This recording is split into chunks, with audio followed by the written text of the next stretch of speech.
আমরা শুধু ইন্ডিয়ান অ্যালায়েন্সই নয়, এছাড়াও আরো অনেক রাজনৈতিক দল আছে, তাদের সাথেও আমাদের সম্পর্ক ভীষণ ভীষণ ভালো। আমরা সবাই মিলে একজোট হয়ে করব। আর শুনুন, যারা ভোট লুট করেছেন এ তো একদিন বেরোবেই।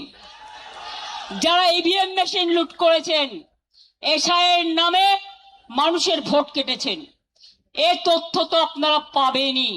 সত্য কখনো চাপা থাকে না। তা সত্ত্বেও আমরা ভেবেছিলাম ঠিক আছে, শপথ নিয়েছে, ল অ্যান্ড অর্ডার মেনটেন করবে, ভালো কাজ করবে। তা না, সারাক্ষণ ব্রেনে ক্যাকড়া বিছে কামড়াচ্ছে, সারাক্ষণ ব্রেনে ক্যাকড়া বিছে কামড়াচ্ছে, আর কটকট করছে, আর থটপট করছে, কখন আমাদের গালাগালি দেবে আর কখন তৃণমূলের পরিবারের কোল খালি করবেন। আমি বলি এসব করবেন না।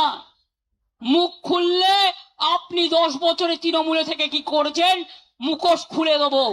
মুখ এবং মুখোশ আমায় দেখাবেন না।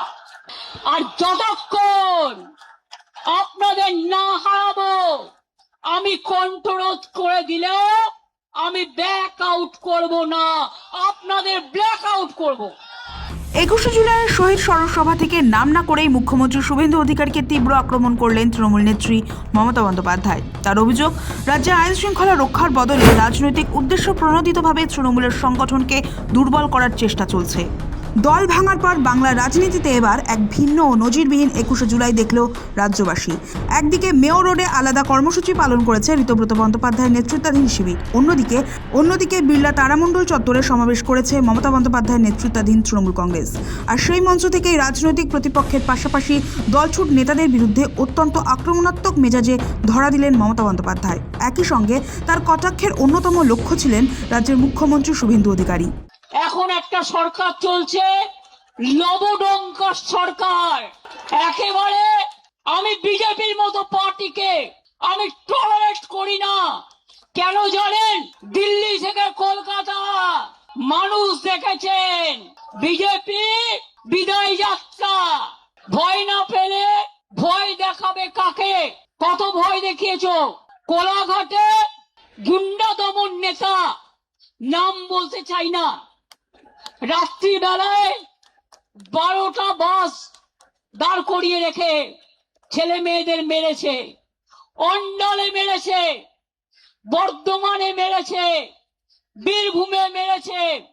উত্তরবঙ্গের নেতাকে রাজগঞ্জে ডিটেন করে রেখে দিয়েছে। মনে রাখবেন, আমাদের প্রত্যেকটা লোককে যেভাবে ওরা হ্যারাস করেছে। সভামঞ্চ থেকে বিজেপির বিরুদ্ধে আরও একাধিক অভিযোগ তোলেন তিনি। মমতার দাবি, 21শে জুলাইয়ের কর্মসূচি বানচাল করতে সোমবার রাতে বিজেপি সমর্থিত দুষ্কৃতীরা বিদ্যুতের তার কেটে দেয়। এই অভিযোগের সূত্র ধরে বিজেপিকে কটাক্ষ করে তিনি বলেন, ওরা তার কাটা পার্টি। ওরা ভেবেছিল রাত 10টায় স্টেজ ভেঙেছিল, রাত 10টায় সমস্ত সাউন্ড সিস্টেম কেটে দিয়েছিল, রাত 10টায় 600 জনের বাইক বাহিনী সমস্ত ক্রিমিনালদের পাঠিয়েছিল এখানে, সব ভেঙে তছনছ করবার জন্য। তারগুলো কেটে দিয়ে চলে গেছে। তার কাটা পার্টি বিজেপি পার্টি। রাত্রি 11টায়, রাত্রি 12টায়, রাত্রি 1টায়, রাত্রি 2টোয়, রাত্রি 3টে উলুম্পেন বাহিনী ঘুরে বেড়িয়েছে বাইক নিয়ে। আর তার কাটার দল সাউন্ডের তার কাটতে কাটতে গেছে। তবে সেই সব চেষ্টায় কোনো লাভ হয়নি বলেই দাবি করেন মমতা। নিজের স্বভাবসিদ্ধ ভঙ্গিতে মমতা বলেন, ওরা জানে না শুধু একটি প্ল্যান থাকে না, plan A B C D সবই তৈরি থাকে। আটকাতে গেলে আমার প্ল্যানই থাকে, প্ল্যান বি থাকে, প্ল্যান সি থাকে, প্ল্যান ডি থাকে। ভাষণের শুরু থেকে দলত্যাগীদের নিয়ে আক্রমণাত্মক ছিলেন মমতা বন্দ্যোপাধ্যায়। নাম না করেই ঋতব্রত বন্দ্যোপাধ্যায়ের শিবিরকে তিনি বিজেপির বি টিম বলে দাবি করেন। তার অভিযোগ, আলাদা রাজনৈতিক শিবির গড়ে তোলার আড়ালে বিজেপিকে সাহায্য করা হচ্ছে, তাই দল ছেড়ে যারা অন্য পথে গিয়েছেন তাদের উদ্দেশ্যে কটাক্ষ ছুড়ে দেন তিনি। মমতার কথায়, বেঁচে গেছি, চোরগুলো বিজেপিতে চলে যাচ্ছে। আর আপনারা এত ভোগী, 2 মাস সহ্য করতে পারলেন না। এই যে চোর চোর বলে বেড়াচ্ছে না, আমরা বেঁচে গেছি, চোরগুলো বিজেপিতে চলে গেছে। না, নেব না, একদম নেব না। এভাবে বিজেপির পাশ বালিশ হয়ে থাকার প্রয়োজন নেই। সরাসরি বিজেপিতে যোগ দিন, আপনাদের জায়গা দলের ছাত্র যুবরাই নিয়ে নেবে। হুঙ্কার মমতা বন্দ্যোপাধ্যায়ের। নকল বেড়াল তপস্বী হয়ে বিজেপির পাশ বালিশ না হয়ে চ্যালেঞ্জ, বিজেপিতে যান, যান বিজেপিতে যান, যান বিজেপি ডাইরেক্ট করুন, আমার কোনো আপত্তি নেই। যত যাবে তত আমি খুশি হব। আর সেই জায়গাটা পূরণ করবার জন্য আমার ছাত্র আছে, আমার যুব আছে, আমার পুরনোরা আছে, আমার নতুনরা আছে, তারা ভরে দেবে, কানায় কানায় পূর্ণ করে দেবে। আপনারা তো ইঁদুরের মতো বালিশের খোলে লুকিয়ে থাকেন, কখন বালিশটা কাটবেন। আর আমরা সুন্দরবনের বাঘের বাচ্চার মতো লড়াই করি। মুখ্যমন্ত্রী শুভেন্দু অধিকারীর প্রসঙ্গ টেনে আরও তীব্র সুরে আক্রমণ শানান তিনি। নাম না করেই তার অভিযোগ, বর্তমান সরকার আইন শৃঙ্খলা রক্ষার বদলে শুধুমাত্র তৃণমূলকে দুর্বল করার রাজনীতি করছে, বিরোধীদের দমনের চেষ্টা চলছে বলেও দাবি করেন তিনি। এই প্রসঙ্গে মুখ্যমন্ত্রীর উদ্দেশ্যে মমতার হুঁশিয়ারি, মুখ খুললে আপনি তৃণমূলের 10 বছর কি করেছেন সব মুখোশ খুলে দেব। সারাক্ষণ ব্রেনে ক্যাকড়া বিছে কামড়াচ্ছে, সারাক্ষণ ব্রেনে ক্যাকড়া বিছে কামড়াচ্ছে, আর কটকট করছে, আর থটপট করছে, কখন আমাদের গালাগালি দেবে আর কখন তৃণমূলের পরিবারের কোল খালি করবেন। আমি বলি এসব করবেন না। মুখ খুললে আপনি 10 বছরে তৃণমূলে থেকে কি করেছেন মুখোশ খুলে দেবো।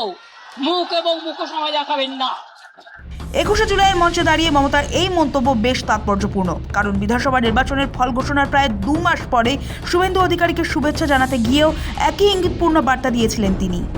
সে সময় তিনি মনে করিয়ে দিয়েছিলেন শুভেন্দু দীর্ঘদিন তৃণমূল কংগ্রেসে গুরুত্বপূর্ণ দায়িত্বে ছিলেন। তিনিও প্রায় 10 থেকে 11 বছর তৃণমূল কংগ্রেসের বিধায়ক এবং মন্ত্রী ছিলেন। কখনো পরিবহন দফতর, কখনো সেচ দফতরের দায়িত্ব সামলেছেন। একাধিক জেলার দায়িত্ব তার হাতে ছিল। সে সময় কি করেছেন সবটাই জানেন মমতা। আর যিনি আজকে মুখ্যমন্ত্রী হয়েছেন, আমার অনেক শুভেচ্ছা থাকবে, কিন্তু এটা আমি নিশ্চয়ই বলবো না যে আপনি মুখ্যমন্ত্রী হয়েছেন বলে আপনি তৃণমূলটা করেননি। আপনিও কংগ্রেস করতেন একদিন, আপনিও নির্বাচনে অনেকবার হেরেছেন, এবং আপনার জন্য আমি বারবার যেতাম আপনার কেন্দ্রে, সেটা আমার কর্তব্য ছিল, এর জন্য আমি কোনো কৃতিত্ব নিচ্ছি না। এবং আপনিও প্রায় 10-11 বছর তৃণমূল কংগ্রেসের এমএলএ হিসেবে আপনি মন্ত্রী ছিলেন, কখনো ট্রান্সপোর্ট মিনিস্টার, কখনো ইরিগেশন মিনিস্টার, কখনো 6টা জেলার দায়িত্বে ছিলেন, জেলা পরিষদ, গ্রাম সভা, পঞ্চায়েত তৈরিতে সাহায্য করেছেন এবং সাহায্যের হাতও বাড়িয়েছেন, সাহায্যের হাতও নাড়িয়েছেন। আমি কিন্তু সবটাই জানি। হলদিয়া ডেভেলপমেন্ট বোর্ড থেকে দীঘা ডেভেলপমেন্ট বোর্ড, সবটাই তো আমাদের সরকার আপনাদের দিয়ে চালিয়েছে। তা হঠাৎ আজকে মাত্র 3-4 বছরের মধ্যে যারা সাধু তারা আপনাদের সাথে গিয়ে সাধু হয়ে গেল, আর যারা কোনোদিন কিছু পায়নি, লড়াই করেছে, তাদের পেছনে লেগে রাষ্ট্রীয় সন্ত্রাস করাচ্ছেন। একটা কথা মনে রাখবেন, ম্যান পোজেস, গড ডিসপোজেস। মঙ্গলবার 21শে জুলাইয়ের সভামঞ্চে সেই পুরনো বক্তব্যেরই পুনরাবৃত্তি ঘটালেন মমতা বন্দ্যোপাধ্যায়। মুখ খুললে আপনি 10 বছরে তৃণমূলে থেকে কি করেছেন মুখোশ খুলে দেবো। মুখ এবং মুখোশ আমায় দেখাবেন না। এসবের পাশাপাশি ঋতব্রত বন্দ্যোপাধ্যায়ের শিবিরকে আক্রমণ করে মমতা বলেন, ভয় দেখিয়ে কিছু মানুষকে সাময়িকভাবে চুপ করানো যেতে পারে, কিন্তু তাতে দলের আসল শক্তি বদলে যায় না। তার কথায়, শুধু সাইনবোর্ড লাগিয়ে দিলেই দল হয়ে যায় না, ওটা বিজেপির সাইনবোর্ড। আসল তৃণমূল আমরা, নতুন করে বলার দরকার নেই। সাইনবোর্ড টাঙিয়ে দিলেই অস্তিত্ব রক্ষা হয় না। ওটা বিজেপির সাইনবোর্ড, ওটা বিজেপির সাইনবোর্ড, ওটা বিজেপির সাইনবোর্ড। দলত্যাগীদের উদ্দেশ্যে শেষবারের মতো কটাক্ষ ছুড়ে মমতা বলেন, দলত্যাগীদের আর কোনো প্রয়োজন নেই, নতুন প্রজন্মকে নিয়েই নতুন করে লড়াই হবে। জন্য আমি বলি, ক্ষমা করুন, আপনাদের আর প্রয়োজন নেই। ভালো থাকুন, আপনারা ভালো থাকুন, আপনাদের পরিবার ভালো থাকুন, ধনে মানে প্রাণে সম্পদ নিয়ে আর নিজের পরিবার নিয়ে ভালো থাকুন।